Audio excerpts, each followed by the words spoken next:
Moustapha Diop bu Louga moom tamit ci liste ministres yi nga xamante ni toppee nañ leen scandale bi ba ñu war a yëkkati mbalaanu kirlaayam tamit ban décryptage pour ëllëgam parce que Ndeye Saly Diop Dieng tamit tudd nañ ko ci. Sophie Gladima tudd nañ ko ci. loo xalaat ci ëllëg ñooñu tey ñu war a janoo ak cour de justice war ñoo leeral koppar gi ñu leen joxoon. fan lañ ko def parce que ñoom aussi ci affaire Covid bi. waaw rapport Cour des comptes bi dafa leer. que ne njombe yi ñu ci def dafa bëri. je prends par exemple le cas de Moustapha Diop moom déjà une partie de son personnel moom dugg na ci biir moom jàpp nañ ko. son homonyme là bon xaw ma ndax moom lañ ko tuddee xaw ma tuddee ko en tout cas ñoo bokk tur kooku moom actuellement mi ngi ci biir kaso bi. mais kooku lépp lu mu doon def c'était sous la dictée de Moustapha Diop. moo tax ma ne Moustapha xam nga rapport bi tudd ko mais si on ouvre une information judiciaire loolu moo ko ciy impliqué. loolu moo ko ciy impliqué ça parce que bu ñu man sama ministre nangam ak nangam ñu wóor na ne yow décaissement yi nga daan def yëpp l'ordonnateur principal c'était le ministre. mais su boobaa ministre bi boppam la ñu woo dañ ko woo. donc moom aussi il ne peut pas se réfugier derrière l'argument selon lequel man la cour ne m'a point cité déedéet. te moom dafa am beneen dossier encore même dossier Tabaski Ngom da ko fiy xaar. exactement waaw. donc Moustapha dossier non seulement dossier Tabaski Ngom da koy xaar dossier bi da koy xaar mais beneen dossier bu nekk Aprosi aussi da koy xaaraat. ca yàlla. donc Moustapha moom actuellement nii genre trépied la ñetti dossier koy xaar Aprosi Tabaski Ngom ak dossier Covid bii yooyu yëpp daf koy xaar moo tax moom il faut ñu lever son immunité parlementaire. ok Ndeye Saly Diop Dieng. Ndeye Saly aussi il faut ñu lever son immunité parlementaire pour ñu mën a toog expliquer askan bi lan moo tax xaalis bi ñu leen dénkoon te mu war a dem ci askan bi ñoom ñu jël ko def ko seen poste. gis naa nag sax yenn pseudo politiciens yu naan wéy ay ñaari climatiseur xam ay 52 millions nangam waaw mais bu dee dërëm c'est l'argent des Sénégalais moomuñu ko. xam nga en république. c'est-à-dire un seul rond un seul copec bu fekkee da nga ko jël moomuloo ko bu ko xeeb. parce que ñoo koy wax fi ñu toll nii ay buntu échappatoire et c'est là où je flétris tout simplement la mauvaise foi d'une partie de la société civile. parce que société civile boo xamante ne nii ba léegi li nit ñuy def en termes de reddition des comptes rafetlu woo ko finalement ñenn ñi sax dem nañ ba bëgg ne non jàpp yi dafa bëri wala xaw ma lan et cetera waaw mais jàpp yi dafa bëri mais parce que ñi ñuy jàpp dañoo sàcc wala dañoo jàpp ne dañoo sàcc en attendant ñu koy leeral léegi dañ leen teg loxo maintenant bu ñu demee ba nga xamante ne gis nañ ne ñoom defuñu dara suba am ñu bàyyi leen wante ki ñu jàpp mu cautionné kooku moom wane na boppam te fii koo fi jàpp mu ne damay joxe. ok ñi fi jàpp yëpp dañoo joxe waaw ñenn ñi ñoom xam nañ ne amuñu peut-être lu mat gars yi tey leen fa donc tey politiciens yi de société civile bi. war nañ xoolaat ñoom doom seen toogaay. ok su fekkee ne ñoom ils veulent se nourrir maintenant de crise wala su fekkee ne aussi ils sont nourris en tout cas ils sont nourris par une partie de l'opposition aussi nañ ko wax nit ñi. parce que société civile dafa am benn taxawaay boo xam ne daanoo njaaxanaay man je ne dis pas que société civile dafa war a ànd ci li pouvoir bi def déedéet mais nag waruñu aussi topp li nga xamante ne moom la opposition bi bëgg parce que ñoom boo leen dégloo tey dafa mel ni dañuy bëgg a jàppal tànk opposition bi dañu bëgg a jàppal tànk nga xamante ne tey ñu ngi leen di woon pour la reddition des comptes. alors que li ñu war a def mooy ñun nous soutenons la justice sénégalaise parce que cette justice là c'est pas une justice de Pastef c'est la justice du pays. donc cette justice du pays là doit être soutenue tant que ñi ngi def mbir mi di ko jaarale ci yoon. am nañ sañ-sañ bés bu ñu demee ba gis ne ñoom li ñuy def nii c'est de l'arbitraire ils peuvent le dénoncer comme ñun aussi nous allons le dénoncer. mais nag wax dëgg yàlla li nga xamante ne moo am ci parquet de la république bi ak comment le pôle judiciaire financier. boobu ba léegi li fi xew man jàpp naa ne yëf yi ñu ngi koy teg ci yoon. ok. ñi ñuy interpellé yëpp. ils ont eu à gérer des postes de responsabilité c'était des gestionnaires donc dañ leen a war a woo ñu leeral xaalis bi nga xamante ne ñun ñëpp ñoo ko moom. ok voilà. soxna tuuti indil ma yor wi nga xamante ni une bi dafay aller dans le sens li Serigne Saliou di leeral parce que gis nañ sortie médiatique de la coalition Diomaye Président.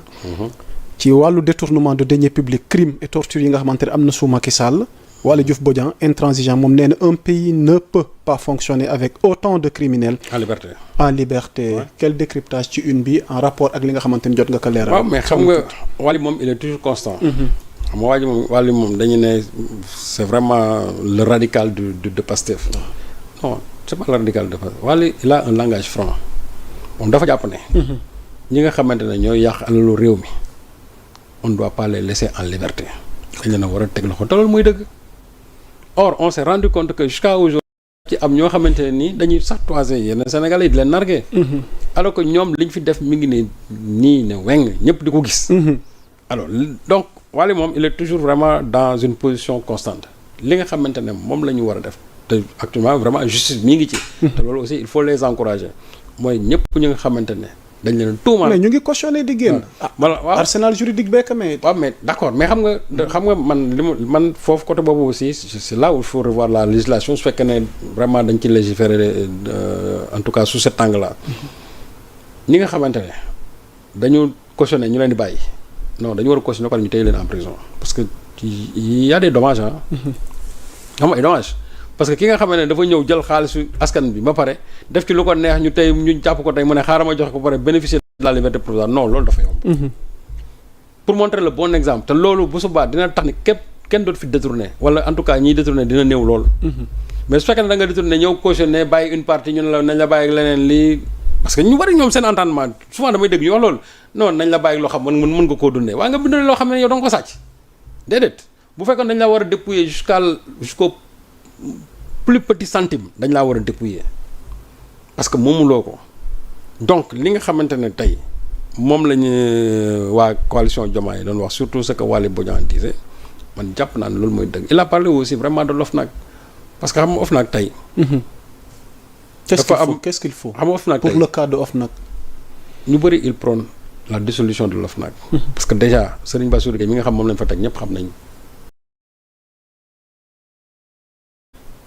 parce que Serigne Bass bala muy topp kenn topp boppam ba pare Serigne Bassirou mais waaw mais Serigne Bass xam nga il y a un scandale foncier boo xam ne toujours à Guédiawaye ci li ñu doon foofu moom Serigne Bass est mêlé un scandale foncier boo xam ne ça tournait autour de 700 millions. Serigne Bassirou Gueye Serigne Bassirou Gueye. mi nekk à la tête de l'OFNAC waaw loolu yoroon bind na ko. Serigne Bassirou Gueye 700 millions c'est-à-dire toujours sur le foncier de Guédiawaye donc xam nga kooku moom du topp kenn parce que moom bala nga koy topp Serigne Bassirou Gueye avec ses avoirs financiers ses avoirs immobiliers pour un procureur de la République je crois que loolu aussi war nañ ci tijji enquête un procureur de la République ne peut pas avoir autant de biens loolu war nañ ci wax donc Serigne Bass moom du topp kenn en termes d'enrichissement illicite.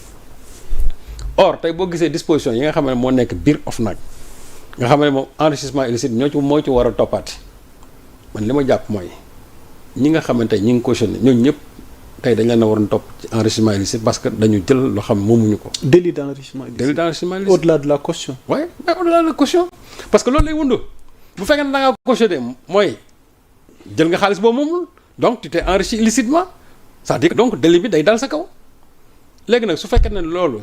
c'est réprimé par l'OFNAC en réalité OFNAC ci wàllu boppam du ci mës a intervenir tant que Serigne Bass mi ngi fi parce que il est là pour un mandat bien défini ña fa nekk aussi duñ ci mës a wax parce que ñooñu ñëpp ce sont des éléments du système de Macky bañ fi toogee ba léegi mosoo dégg ñu ne poursuivre nañ fi kenn tous les dossiers qu'on a amenés à l'OFNAC sont morts de leur plus belle mort waaw OFNAC moom boo bëggee rey dossier rek yóbbu ko OFNAC ñu rey dossier bi complètement léegi nag il ne sert à rien d'avoir des gens là-bas di leen fay ay millions di leen jox carburant di leen jox lu ne ñuy consommer comment dire l'électricité de l'État tamu ñu fi njariñ moi je ne vois pas aujourd'hui l'utilité de l'OFNAC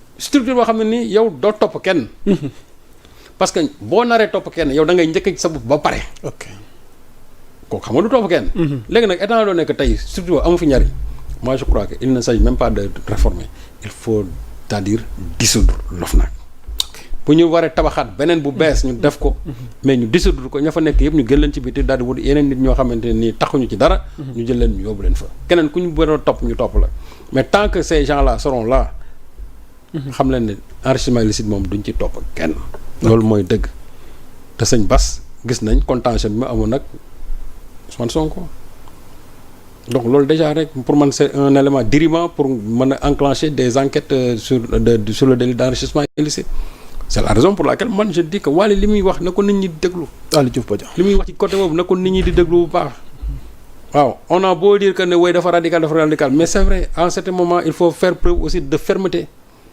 c'est pas un radicalisme mais c'est de la fermeté tout simplement te lépp li nga xamante ne da nga koy def aussi ci yoon lay tegu du loo xamante ni c'est de l'arbitraire non ci yoon lay tegu donc aussi loolu il faut que nit ñi xam ko moo tax man jàpp naa ne OFNAC moom li ci Waly wax rek man moom laa ci gis il faut dissoudre l'OFNAC créer une nouvelle structure boo xamante ni dina mën a réprimer le délit d'enrichissement illicite ou bien ñu dem dans le code pénal parce que le code pénal bi doon règle le problème. ok Momo International yow it ñu ngi leen di nuyu ak mboolem yéen ñi